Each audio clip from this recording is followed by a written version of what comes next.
tarde, turma. Aqui é o professor Lucas. A gente vai dar sequência na nossa disciplina de português instrumental. Hoje eu vou falar um pouquinho com vocês sobre redação técnica.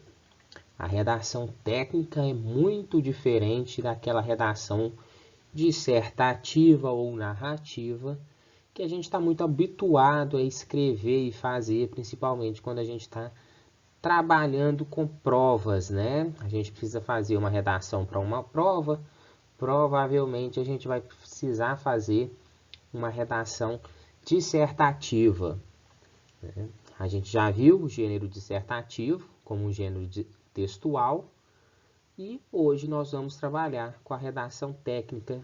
Vamos perceber que tem bastantes diferenças entre a redação técnica e a nossa redação chamada de redação literária, que é a redação que busca a narração, que busca a dissertação. Então, tem diferença entre redação literária e redação técnica, mas eu queria ressaltar para você o seguinte: muita gente usa o termo redação técnica como se fosse redação oficial. E esses dois termos também têm diferença. A redação oficial é uma forma de descrever a comunicação, a escrita dentro dos órgãos oficiais do governo. Então ela tem uma visão principal, utilização principal pelo setor público. E a redação técnica, ela tem sim muitas características da redação oficial e muitos documentos são similares, só que ela tem outras funções e ela transita no meio privado também. Tá? Então a gente vai trabalhar aqui com o termo redação técnica, apesar de muitas pessoas fazerem um paralelismo entre esses dois termos, tá? Considerarem que eles são similares. E o que eu já falei para vocês, ó, uma coisa é diferente da outra. Redação técnica oficial é totalmente diferente da nossa redação literária. Redação técnica é a forma de escrever seguindo determinadas regras para a gente escrever um tipo específico de documento. Por exemplo, uma circular. Uma circular tem suas normas padrões e uma circular é uma forma efetiva e oficial de transmitir uma informação em determinado meio. A gente não vai escrever uma circular como se estivesse escrevendo um texto narrativo, nem como se estivesse fazendo uma redação dissertativa, tá?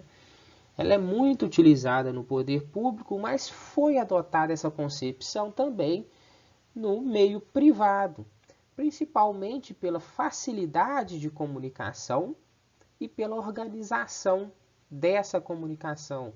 Ou seja, a comunicação fica organizada, segue-se um padrão.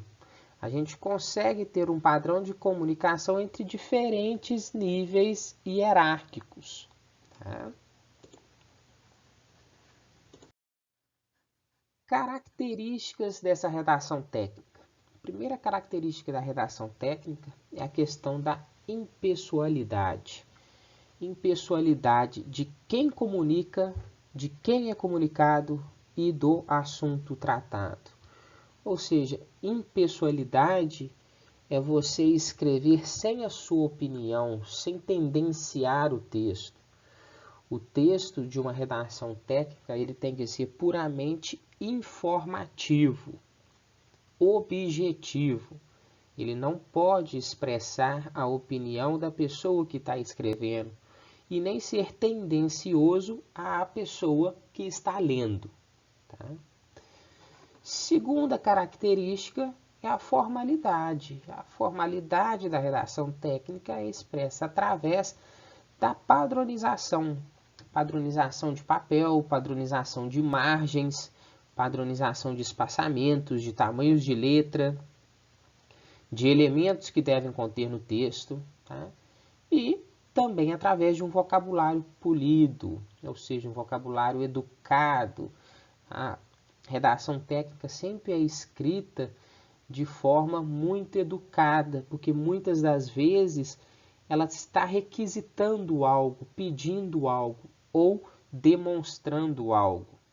Então ela é muito educada porque é uma forma de pessoas se comunicarem para fazer requisições, pedidos ou comprovações. E quando a gente faz isso, a gente faz de forma educada. A gente se dirige a outra pessoa de forma educada. Então a gente busca a utilização de um vocabulário polido, que a gente chama. Um vocabulário mais educado, mais gentil. Terceiro ponto, concisão. A concisão, eu gosto muito desse termo aqui para explicar a concisão. Concisão é economia linguística. Então, muita gente, quando vai fazer redação para a escola, para a prova, não sei se vocês já ouviram aquele termo, encher linguiça para dar a quantidade de linhas. Você coloca um monte de informação que não tem nada a ver, só para ir ganhando palavras, ganhando letras, para alcançar ali o seu objetivo de linhas, muitas das vezes 25, 30 linhas, e que o seu texto mesmo não tem muita informação relevante se não fosse aquela encheção de linguiça que você fez ali. A redação técnica não pode ter isso. A redação técnica tem que ser objetiva, pouca informação, poucas palavras, mas tendo o máximo de informação possível nelas, tá? Então a gente vai resumir o texto para simplificar a transmissão de informação, proporcionando clareza ao leitor. O cara vai bater o olho naquele documento de 3, 4 linhas e, opa, então amanhã já vai acontecer isso, então semana que vem já tem uma reunião, então ele vai ter uma informação transmitida de forma clara, objetiva, sem rodeios, tá? Quarta característica é o nível de linguagem. Então, nível de linguagem, a gente, é óbvio, vai trabalhar com a nossa linguagem da norma padrão, né? A nossa linguagem oficial, sem gírias, sem expressões cotidianas, faladas coloquialmente, sempre de maneira formal que a gente vai escrever essa redação técnica, tá?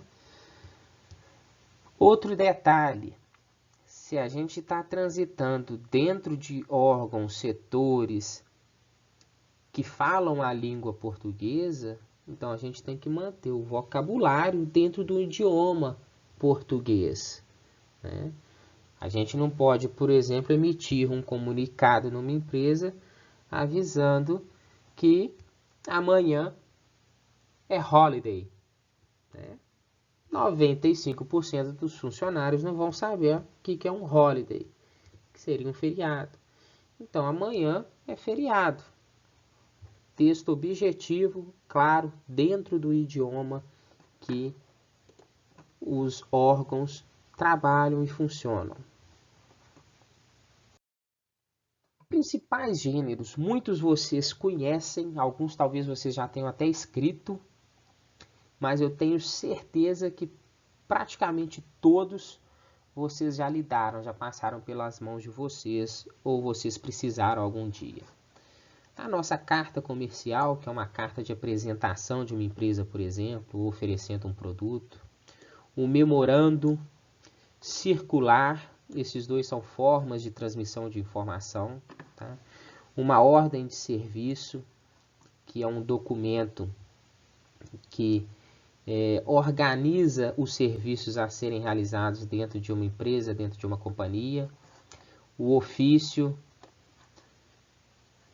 comunicação oficial também de órgãos do governo. Requerimento, quando você pede alguma coisa. Relatório, principalmente focado no relato de experimentos científicos. A ata, que explica tudo o que aconteceu numa reunião, as pessoas que estavam naquela reunião, ou seja, oficializa as decisões tomadas dentro de uma reunião. Atestado ou certificado, atesta algo com poder de relevância jurídica, né? Atestado médico, atestado de matrícula, atestado de conclusão de curso, certificado de conclusão de curso, por exemplo. O recibo, se você pagou, você tem um documento comprovando que aquilo foi pago, ou seja, que a pessoa recebeu aquilo de você. Então, o recibo também tem um padrão a ser seguido. A procuração, quando você dá a outra pessoa, investe a outra pessoa os poderes de te representar em determinada situação. E a declaração, quando você declara algo, quando você está afirmando algo, simplesmente pela força da sua palavra, você usa a sua honra, a sua moral como força àquela declaração. Tá? A gente vai ver de forma mais profunda a ata, tá bom? E eu não coloquei aqui, mas nós vamos trabalhar o currículo, porque é um objetivo que vocês construam o currículo de vocês. Então, depois de trabalharmos a ata, a gente vai trabalhar o currículo, passo a passo. Professor, e os outros? Os outros vocês vão apresentar para mim em forma de trabalho. Trabalho que eu vou passar para vocês na próxima semana. Perfeito?